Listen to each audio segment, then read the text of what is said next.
Ok, mình đã chơi. Và hôm nay mình sẽ làm clip về map AI. Vâng.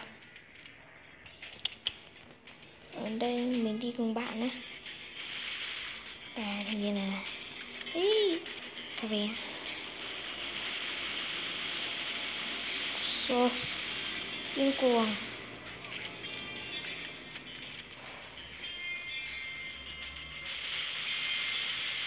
Rồi, tỉa rồi.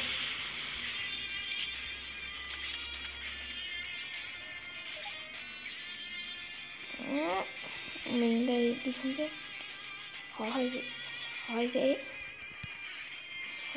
Mình biết là đi ai rồi.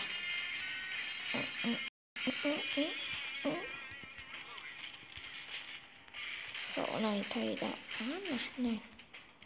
Hôm nay mình sẽ làm clip về khẩu này nha. Rồi, không biết mình còn quay rồi.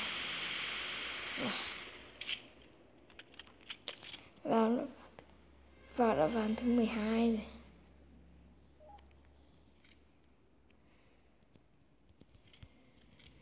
Đó.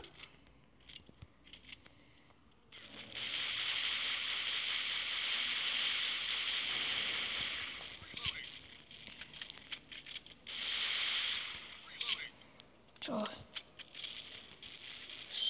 Ui. Để cho tôi nhá. Nóng này, dễ chảy đấy. Rồi. Ui vãi.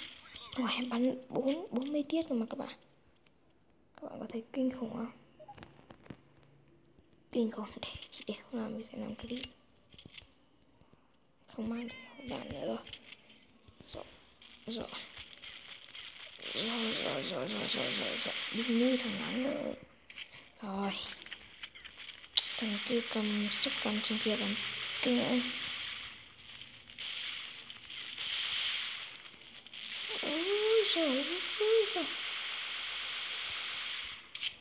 Thằng sườn sấy kia nữa. Ván thứ 16 à.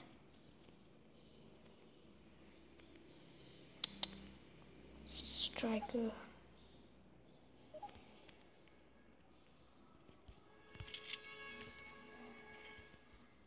Rồi. Faster.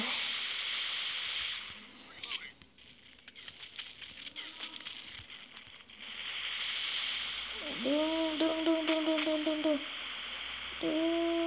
Rồi. 10 kill.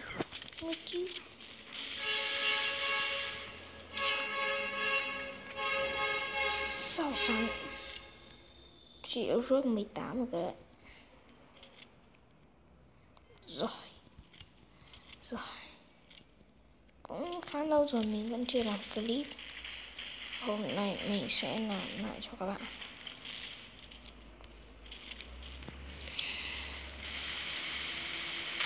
Ui, cái yếu gì vậy? Ui, đừng đuổi theo anh, đừng nhìn anh nữa đâu ngày xưa.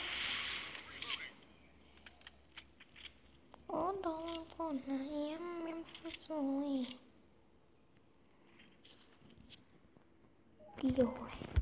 Kiêu hãnh của lòng Tuấn Anh.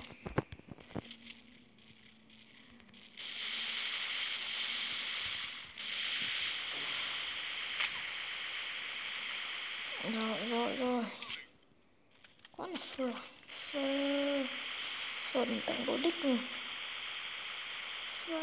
Ơi. Tao ghét mày. I need you. Yeah. Sao hết máu rồi.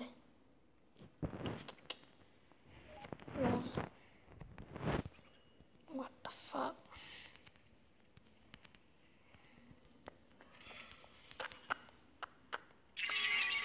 Ô bố.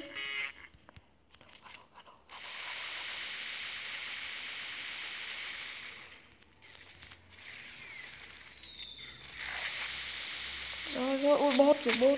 Ui rồi chó đừng.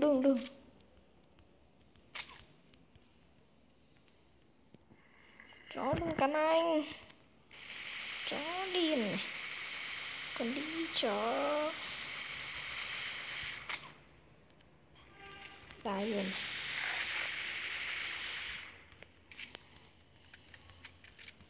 Chó bét. I miss you.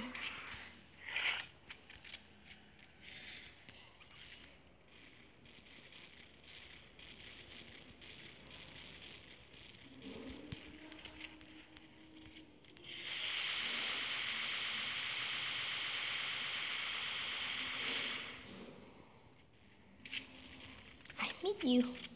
Ôi, mà lúc mình chưa bình luận cứ chán chán nữa. Ôi giời ơi, quay. Bắn đi. Trời ơi, của đấy để mình cãi thì tốt hơn không? Rồi. Một vạn AI 6 phút. Miễn phí à?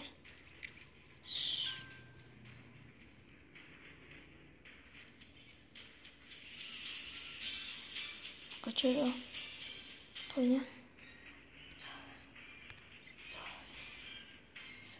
Thông tin P90.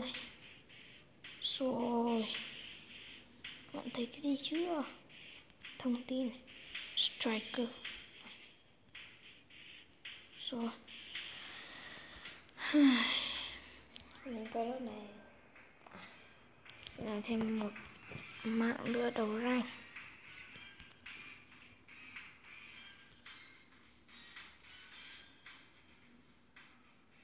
Ok. Giờ sẽ làm bán ạ. Rồi. Thôi sợ nhá. Ôi sợ.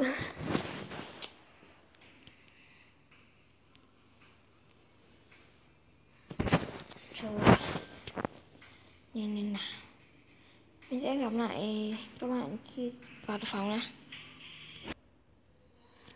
Ok, mình đã tìm được phòng rồi. Đây đầu rank nha.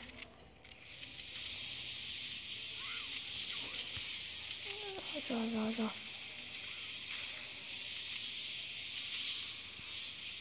Các bạn muốn sở hữu khẩu lục à? Thì các bạn đã chết rồi. Mình nói được đâu.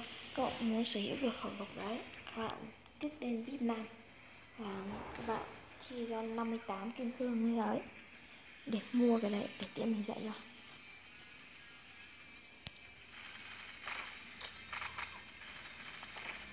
Ôi, đi thôi. Giết nó, đúng rồi. Rồi, sao thế này?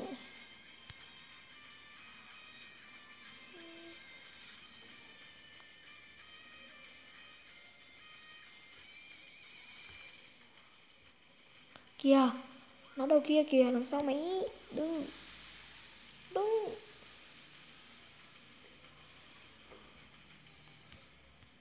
Rồi.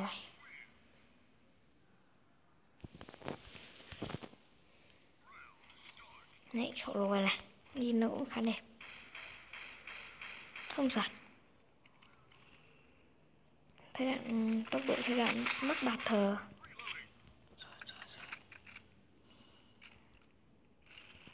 Rồi, đâu rồi. Cao. Nói nhỏ thôi không nó biết. Nói đi, hết sờn. Chết.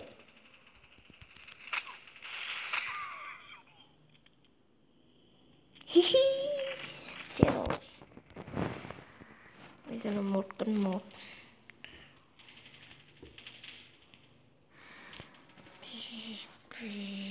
Bẹt. P90 này nó cũng khá mạnh, nhưng mà có thơm sơn vẫn ngon.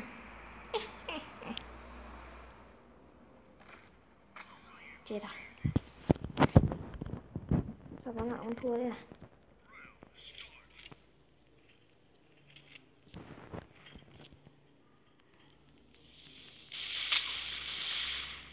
Trời ơi, chị mất lửa cây này. Bạn nhìn xem, đúng vậy, có phải thế không? Toàn những pha bắn trượt, bắn trúng mấy viên. Thổ sơn khá là đẹp, bắn khá là nhẹ sao ấy.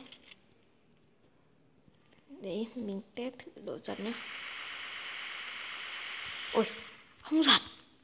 Kinh vậy, để nha. bạn sẽ bên trên. Ui, what the... Thôi ok, có khi clip mình sẽ tạm dừng tại đây. Các bạn thích video này, các bạn hãy like và chia sẻ kênh này cho mình càng tốt. Bye nhé.